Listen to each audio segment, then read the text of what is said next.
The child who had not spoken in 3 years chose the one woman the kingdom had already condemned. Grace Miller knelt on the black marble floor of Obsidian Hall with her hands folded in her lap, because shaking would only give them one more reason to call her weak. Above her, the moonlight poured through the high glass ceiling in cold silver sheets, turning every noble face into something carved from ice.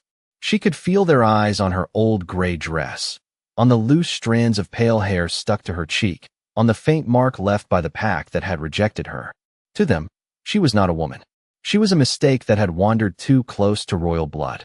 Grace Miller, Vivian Hart said, her voice smooth enough to sound merciful. You were brought into this court as a servant, tolerated as an Omega, and warned never to approach the royal heir. A soft murmur moved through the hall. Grace kept her gaze lowered, but she saw Caleb Rhodes from the corner of her eye, standing among the visiting alphas in a tailored black coat, the same man who had once looked at her in front of an entire pack and said she was too broken to be claimed. Tonight, he smiled like her humiliation belonged to him. At the far end of the hall, King Alexander Blackwood sat on the obsidian throne, silent, broad-shouldered, and still as a storm waiting behind a mountain. His gold eyes did not soften. They never had. Not for councilmen, not for enemies, and certainly not for a rejected Omega accused of disturbing his son. The heir screamed when she was near him. Vivian continued, lifting her chin. He refused his guards. He refused his healers. He reached for her. That is not comfort. That is manipulation. Grace's throat tightened. She wanted to say that Oliver had not screamed because of her. He had screamed because the room had smelled of burning silver and winter roses. He had screamed because everyone kept touching him like he was a symbol instead of a frightened little boy. But an Omega's truth weighed less than a noblewoman's lie. The council's silver seal was carried forward on a velvet cushion, its surface gleaming with ancient law. Once it touched the stone before her, her name would be stripped from every pack record in the kingdom. No home, no protection, no appeal. Vivian stepped closer, her perfume too sweet, like roses left too long in a closed room. Look at her, Your Majesty, she said, turning toward Alexander. She is nothing. Let the court remember what happens when nothing reaches for the crown. The hall went still. Grace felt the silence settle over her shoulders, heavy and cold. Then, from behind the carved doors of the royal wing, came a sound no one expected. Small footsteps. Fast. Uneven. A guard whispered, "The prince." Every head turned. Oliver Blackwood, the silent heir of the Alpha King, stood in the doorway in his white sleep shirt, barefoot on the dark stone, his small hands clenched at his sides. For 3 years, the court had waited for his voice. For 3 years, healers had prayed, councils had argued, and Alexander had ruled with an heir who looked at the world as if words had abandoned him. Now the child walked straight past Vivian, past the guards, past the silver seal. Grace forgot to breathe when he stopped in front of her. His golden eyes were wide, wet, and terrified, but when he reached for her, his little fingers found the sleeve of her gray dress with complete certainty. "Oliver," Alexander said, and for the first time that night, the king's voice cracked through the room like thunder held back by will alone. The boy did not look at him. He pressed himself against Grace's side, as if he had crossed a battlefield only he could see. Then he lifted his face to hers, opened his mouth, and broke 3 years of silence with one word. "Mother." The silver seal slipped from the councilman's hand and struck the marble with a sound that echoed through the entire hall. Vivian went pale. Caleb's smile vanished. Every wolf in the room froze, because royal blood did not choose by accident. Grace stared down at the child clinging to her, her heart pounding so hard it seemed to shake the stone beneath her knees. Across the hall, King Alexander Blackwood rose from his throne, and the question in his eyes was more dangerous than any verdict the court could give. Why had his silent son just called a rejected Omega his mother? No one moved until Alexander Blackwood stepped down from the obsidian throne. Each step he took sounded too calm for the chaos unfolding inside the hall, a slow command against stone, and every noble lowered their eyes as if the air itself had become dangerous. Oliver did not turn around.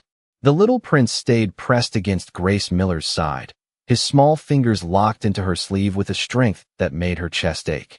Grace did not dare touch him back at first. She knew what the court saw, A rejected Omega on her knees, a royal child clinging to her, and a word that had no place in that room. Mother. It still trembled in the silence. Alexander stopped a few feet away, tall enough to cast his shadow over both of them. His gold eyes moved from his son's pale face to Grace's, searching for a trick, a spell, a reason that could fit inside the laws of his kingdom.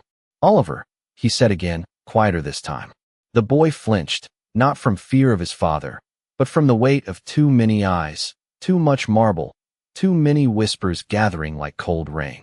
Grace felt the tiny movement through the fabric of her dress, and something inside her softened before she could stop it. She lowered her voice until it was almost nothing. Breathe, little wolf. A ripple of outrage passed through the council, but Oliver listened. One breath, then another. Alexander saw it.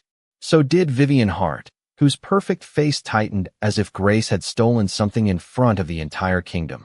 For 3 years, Oliver Blackwood had been the locked door at the heart of the palace. He had stopped speaking after the night at Blackpine Pass, when the royal carriage returned without the queen and the snow outside the northern road was covered in broken lantern light. No one told the story clearly. Servants whispered it in kitchens. Guards stopped talking when footsteps approached. Councilmen called it a tragedy, then a weakness, then a political problem. But Grace had heard enough during her months of serving in the lower corridors to know that the heir had not simply gone silent. The world had become too loud for him. He could not stand silver bells.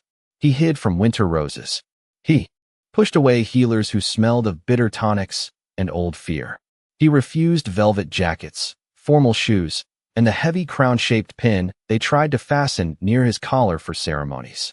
Some days, he would sit beneath the nursery window for hours, staring at the dark pine forest beyond the palace walls as if waiting for someone who could not return. Other days, the court called him wild because they had no gentler word for a child who trembled when adults crowded too close.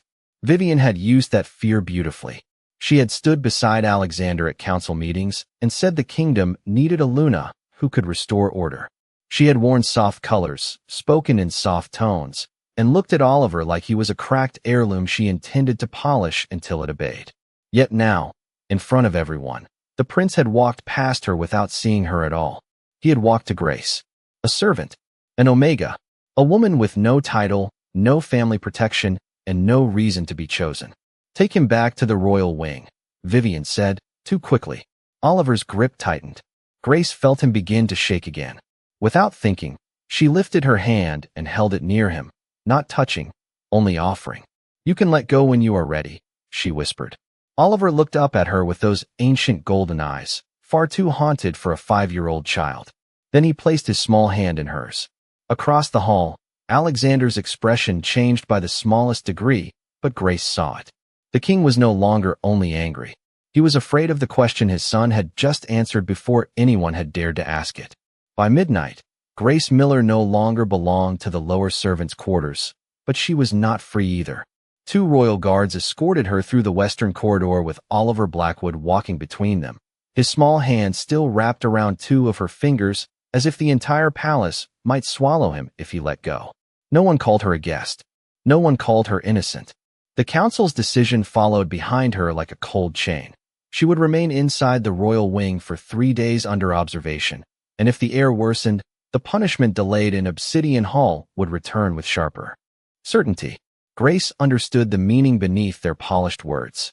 They were not keeping her because they trusted her. They were keeping her because Oliver had chosen her in front of too many witnesses to pretend it had not happened.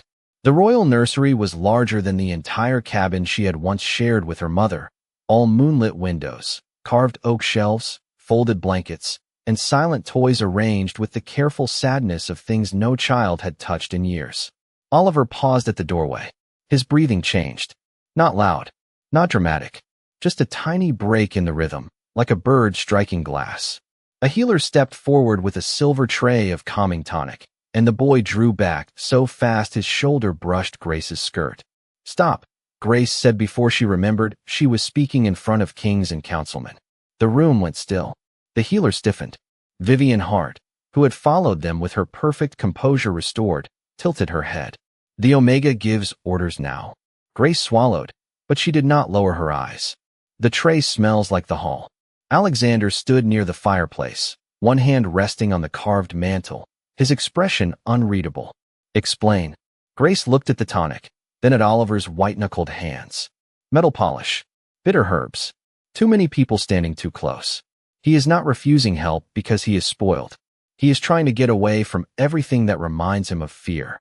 No one answered. Perhaps they had never considered that the prince's silence was not defiance.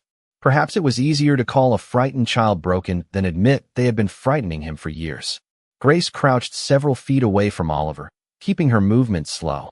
"No one is going to make you drink that," she said softly. "You do not have to perform for them." Vivian gave a delicate laugh. "Perform? He is the future of this kingdom." Grace did not look away from Oliver. "He is 5. The words landed harder than she expected. Even Alexander's gaze shifted. Oliver blinked at her, and the terrible tightness in his face loosened by a breath. Grace asked for warm milk, a plain blanket without embroidery, and for every person except the king too. "Step back 6 feet. The council bristled. Vivian looked insulted, but Alexander lifted one hand, and the room obeyed. Grace did not use magic. She did not chant, command, or claim some hidden power. She warmed the cup between her palms so the scent would rise gently. She folded herself onto the rug instead of making Oliver climb into a royal chair. She spoke to him about ordinary things. The snow on the balcony rail, the little wooden wolf beside his pillow, the way pine trees sounded when wind moved through them at night. Slowly, as if returning from a place far away, Oliver sat beside her. He drank one sip, then another. Across the room, a healer covered her mouth in shock. Vivian's fingers tightened around her bracelet. Alexander said nothing, but Grace felt his stare like heat through winter glass. When Oliver leaned against her shoulder and closed his eyes, the king looked toward the council with a darkness that had nothing to do with anger alone. For 3 years, they had searched every ancient law for a cure, and the first person to bring his son peace was the woman they had nearly erased from the kingdom. By the second morning, the royal wing had changed its rhythm around Grace Miller, though no one dared admit it. Guards still stood outside the nursery doors. Council messengers still moved through the corridors with sealed letters and sharp whispers. Vivian Hart still visited with a smile polished bright enough to hide the irritation underneath. But Oliver Blackwood slept through the night for the first time in months, and that single fact moved through the palace more quietly than thunder. Grace woke in a narrow room beside the nursery. Not quite a servant chamber, not quite a guest room, with a gray dress folded on a chair and 2 guards outside as a reminder that comfort was not freedom. When she entered Oliver's room, she found him sitting by the window with the little wooden wolf in his lap, watching snow slide from the black pine branches beyond the balcony. He did not speak, but he lifted one hand toward her. Grace crossed the room slowly, letting him choose the moment. "Good morning, little wolf," she said. Oliver leaned against her side as if the words themselves were a blanket. She began humming before she realized it, a low, wandering tune her mother used to sing when winter storms trapped them inside their old cabin. The melody was simple, almost too soft to be noticed, but the air in the room shifted. Oliver's shoulders lowered. His breathing evened. Behind Grace, a cup touched its saucer with the smallest sound. She turned and saw Alexander Blackwood standing in the doorway, dark coat buttoned to the throat, gold eyes fixed on her with a focus that made the room feel smaller. "Where did you learn that song?" he asked. Grace's fingers stilled against the blanket she was folding. "From my mother." What was her name? The question should have been simple. It was not. Eleanor Miller.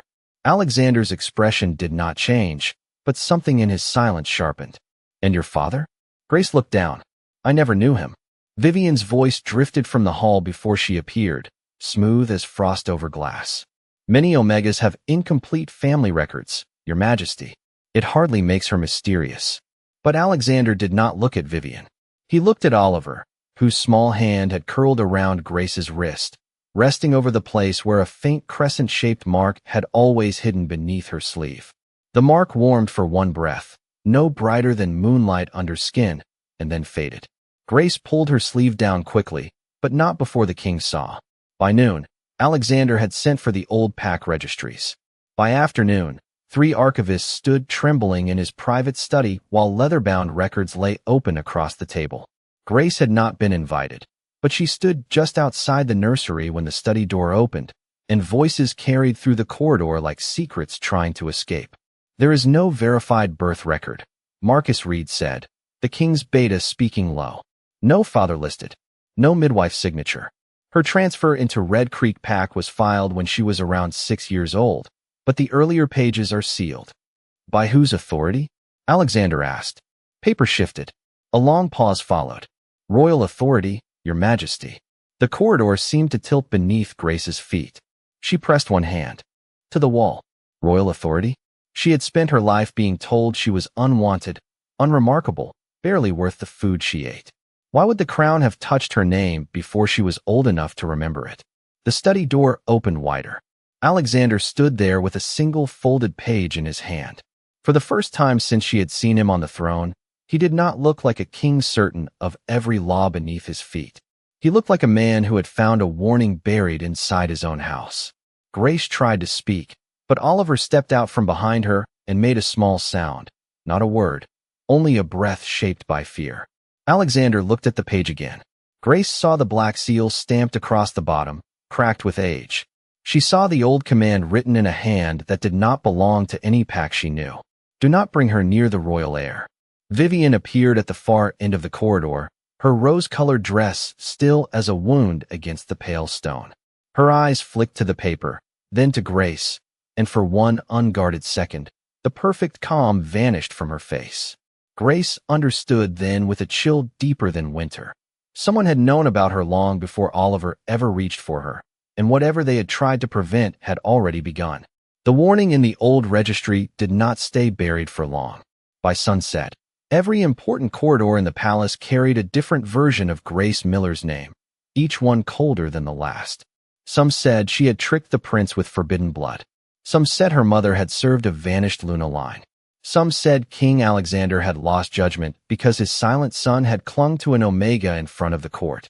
Vivian Hart moved through those rumors like a woman arranging flowers, touching one here, turning one there, making each whisper bloom in the direction she wanted.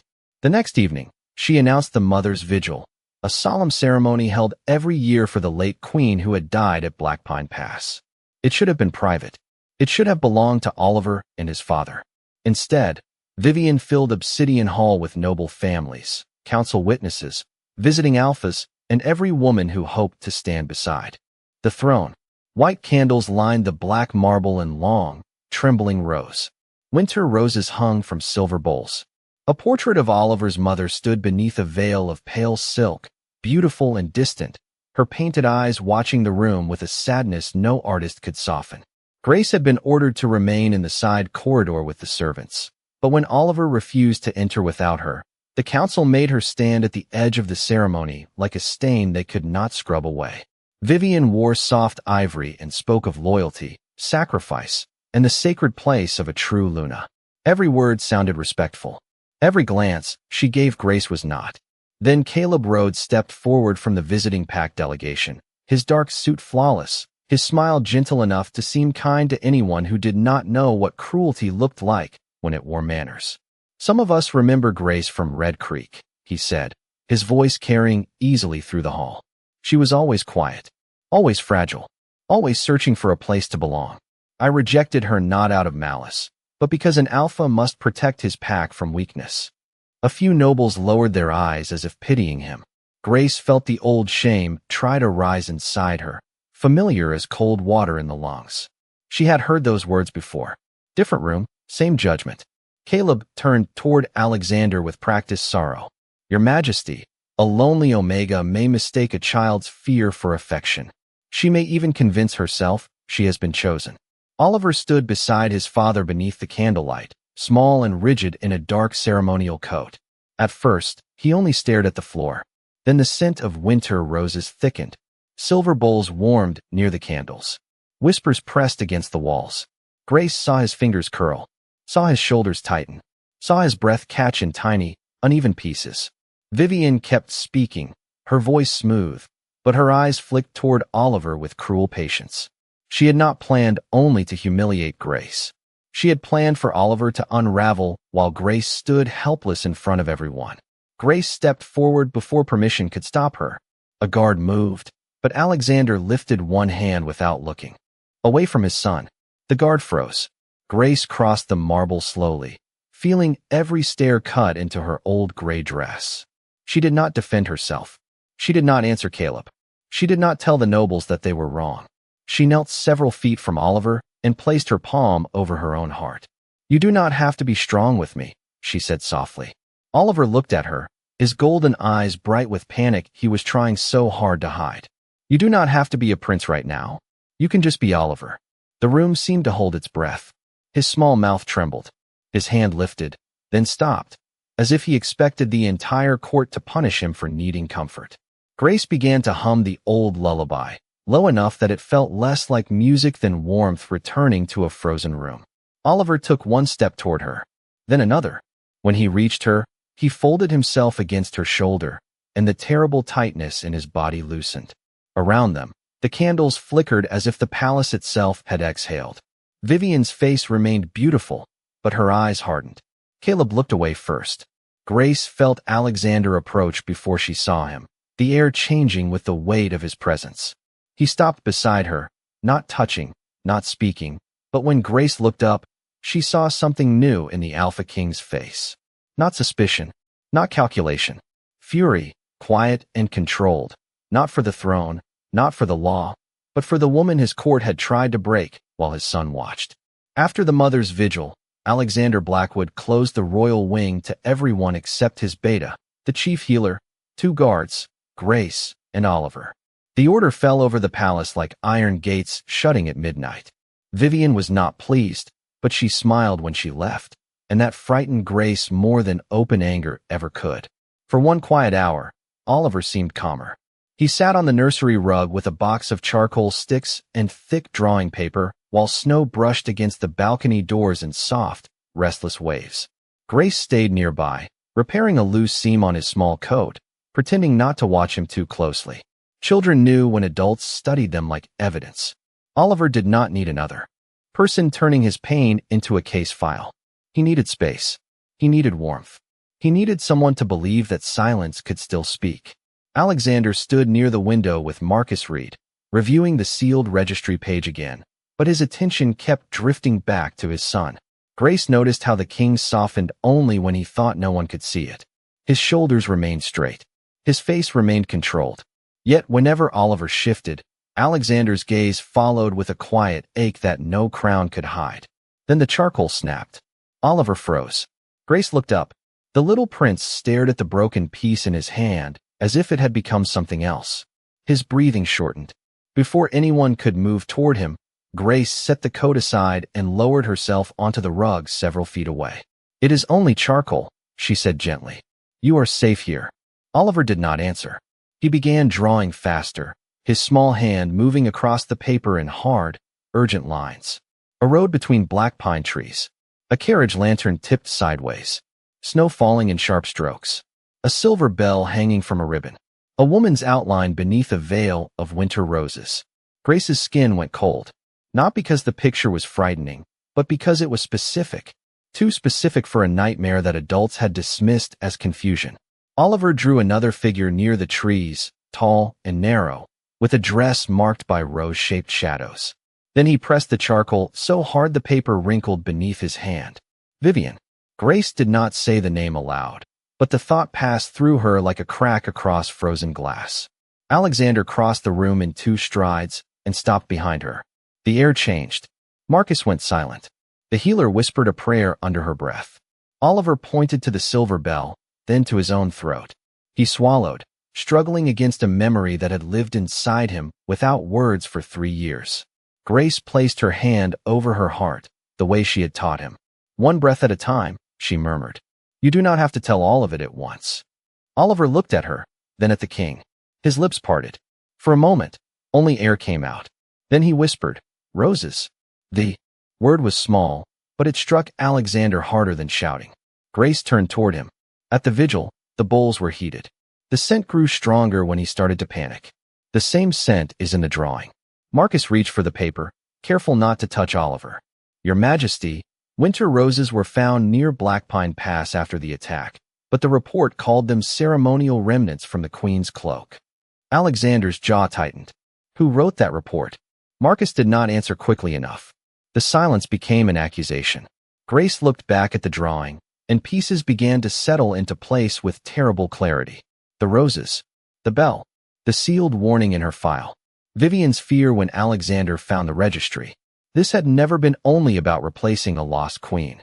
Someone had shaped Oliver's terror, fed it, displayed it, and waited for the court to decide the heir was too unstable to rule after his father. Grace gathered the papers with trembling hands. He was not broken, she said, her voice barely above a whisper. He was remembering. Oliver crawled into her lap and pressed his face against her shoulder. Alexander watched them, and something ancient moved behind his golden eyes. Not wildness, not rage without purpose, but a vow forming in silence. Before he could speak, the nursery doors opened. A council guard stood outside, pale and stiff, holding a sealed order. By emergency authority of the council, he said, not meeting the king's eyes. Grace Miller is to be removed from the heir's presence until an inquiry determines whether she has influenced his testimony. Oliver's arms tightened around her neck. Grace felt the crescent mark beneath her sleeve warm like a hidden ember. Across the room, Alexander turned very slowly toward the door, and for the first time, the palace itself seemed afraid of what its king might do. Alexander Blackwood did not let the council guard take Grace from the nursery, but the palace had already begun moving against him. By dawn, emergency bells rang through Obsidian Spire, not loud enough to wake the city, only sharp enough to unsettle every wolf inside the walls. A false message had been delivered under the council seal, calling the king to the Eastern Tower for urgent testimony. Marcus Reed followed him. The chief healer was summoned to the chapel. The two guards outside Oliver's door were replaced by men Grace did not know. She noticed the change before anyone spoke. Their boots were too polished, their shoulders too stiff, and neither one looked at Oliver like a child. They looked at him like a problem being transferred. Grace stepped between them and the nursery door. "Where's the royal guard assigned by the king?"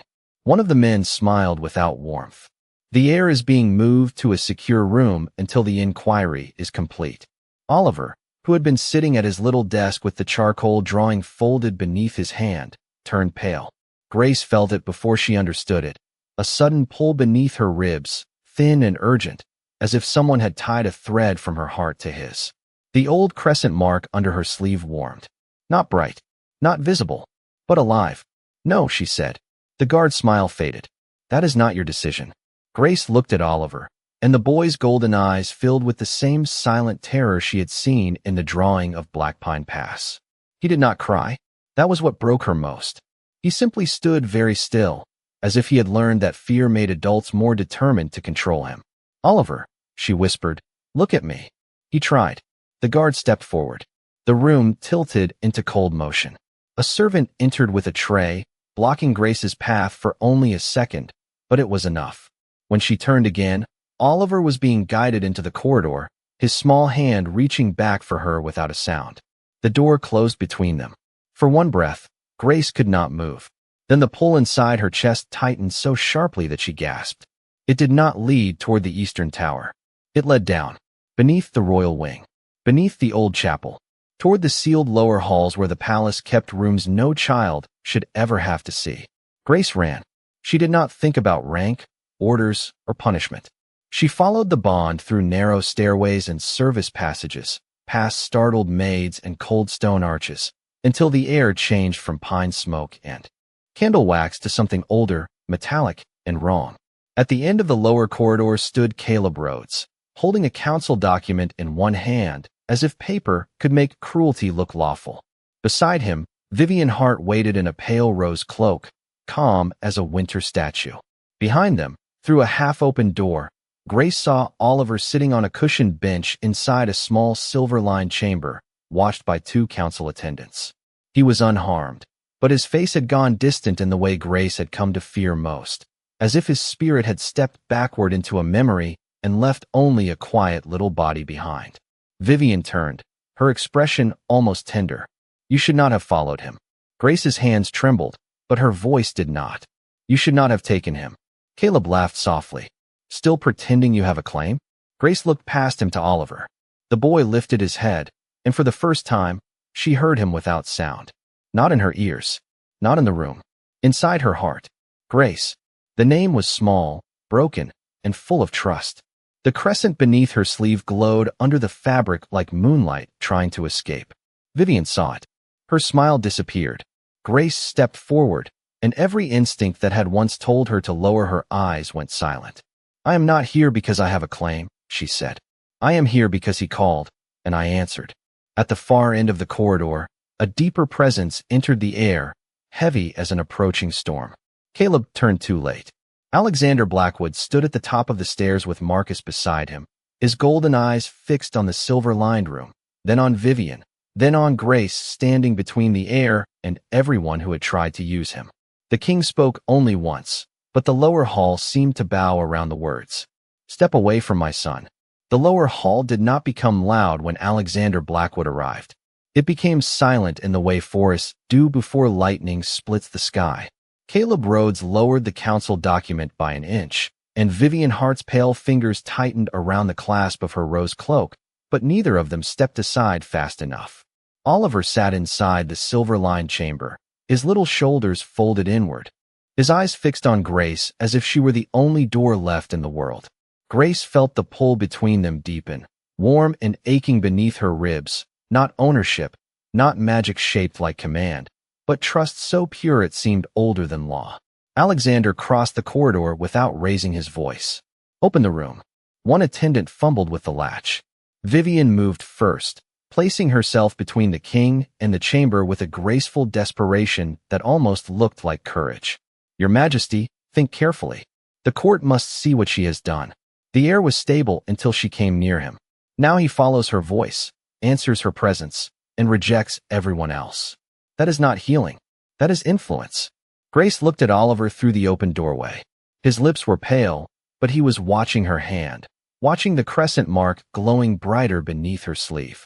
Caleb seized the moment, turning toward the guards gathering at the stairwell. "Bring witnesses. Bring the council.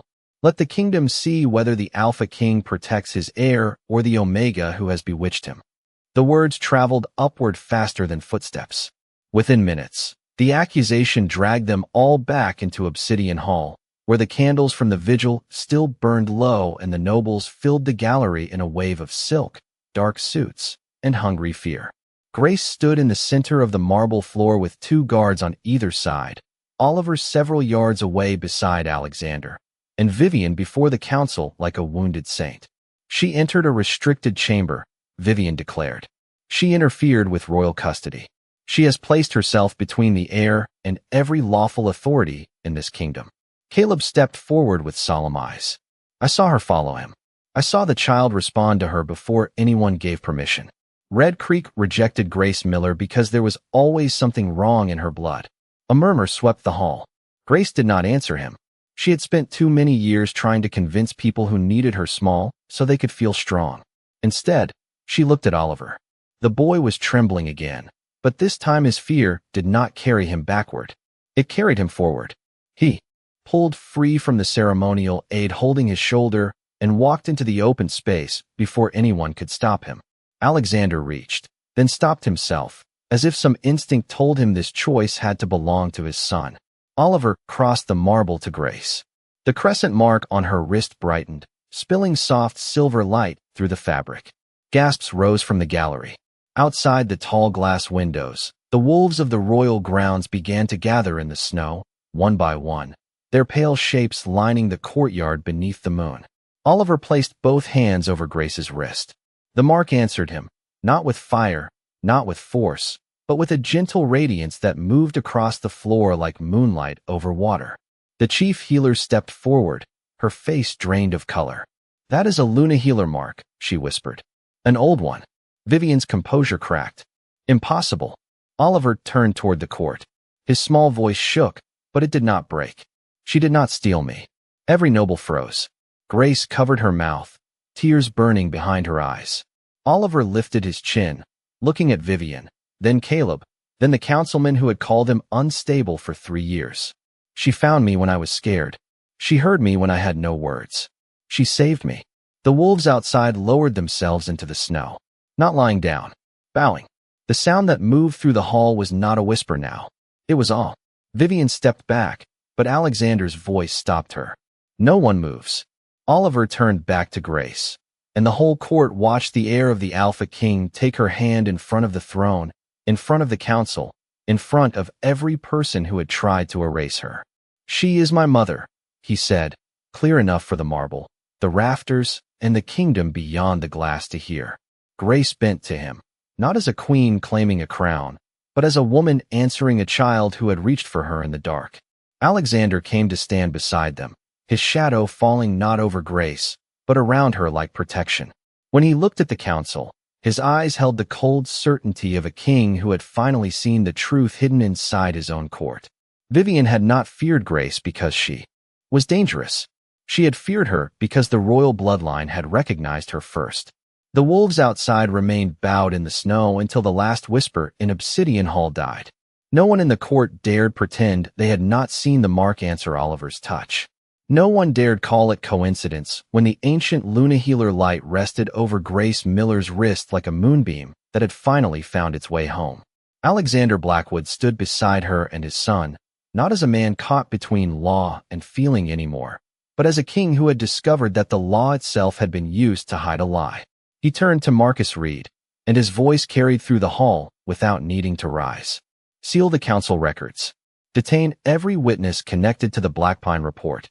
Vivian Hart and Caleb Rhodes will answer under royal oath before sunrise." Vivian's face emptied of color, but she did not receive the dramatic escape she had imagined for herself. The guard she had once commanded stepped aside from her, as if her name had become ash in the air. Caleb looked toward the visiting alphas for support, but not one of them moved. The same court that had smiled at Grace's shame now lowered its eyes from her mark, from Oliver's hand in hers, from the truth standing alive in front of them. Vivian tried one final time to lift her chin. "Your Majesty, you cannot place a rejected Omega above noble blood." Alexander looked at her, and the silence that followed was colder than the snow pressing against the windows. "I am not placing her above anyone," he said. "The wolves already did." Outside, as if the kingdom itself had answered, a low howl rolled across the courtyard, deep and solemn, followed by another, then another, until the sound moved around Obsidian Spire like a crown made of living breath. Grace felt Oliver lean against her side. His little fingers were warm in hers now, no longer desperate, no longer afraid that letting go meant being taken away. She bent slightly and brushed a strand of pale hair from his forehead. The court watched, expecting triumph, perhaps expecting her to look at Caleb with revenge or Vivian with hatred. Grace did neither. She only looked at the child who had crossed a room full of enemies to reach her, and her heart softened in the place the world had tried hardest to make cold. "You are safe," she whispered. Oliver nodded once, as if he believed her more than he had ever believed a throne, a guard, or a law. The chief healer approached with trembling respect and bowed her head to Grace, not deeply enough to make a performance, but honestly enough to make the room understand. "The mark is real," she said. Her line was hidden, not broken. Marcus placed the sealed registry page before the king, along with the altered Blackpine report and the names of those who had signed it. The truth did not arrive as fire. It arrived as paper, ink, memory, and a child brave enough to speak. Alexander ordered Vivian removed from all Luna candidacy and stripped of court influence until judgment was complete. Caleb lost his place among the visiting alphas and was sent under guard to face inquiry from his own pack, as well as the crown. There were no cruel spectacles, no need for blood on marble, no need for Grace to become what had hurt her. Their punishment was simpler and sharper. The lies that had carried them were taken away in front of everyone who had once believed them. Then Alexander faced the court again. "Grace Miller came here with no title, no protection, and no voice in this hall. You called her nothing. You called her weak. You called her unworthy to stand near royal blood." His gaze moved across the council until every noble seemed smaller beneath it. "From this night forward, she is under my protection. If the wolves have chosen her, this court will kneel or fall." One by one, the council bowed. Then the noble families. Then the visiting alphas. Grace stood very still, not because she was afraid, but because the world had changed too quickly beneath her feet. Oliver tugged her hand. When she looked down, he gave her the small wooden wolf he had carried from the nursery. its edges worn smooth by years of silent comfort. "Stay," he said. Not a command. A hope. Grace closed her fingers around the little carving. Across from her, Alexander's expression softened in a way no one else in the hall had ever seen. He did not reach for her too quickly. He did not claim what had not been freely given. He simply bowed his head to her, the Alpha King before the rejected Omega, and in that gesture the entire court saw the old order crack. Near dawn, after the hall emptied and the candles burned low, Grace sat by the nursery window with Oliver asleep against her side. Snow stopped falling over the black pines. The first pale light touched the glass. Alexander stood in the doorway, quiet, watchful, no longer a threat in the dark, but a shelter at its edge. Grace looked at the sleeping child, then at the glowing crescent fading softly beneath her sleeve. She had entered the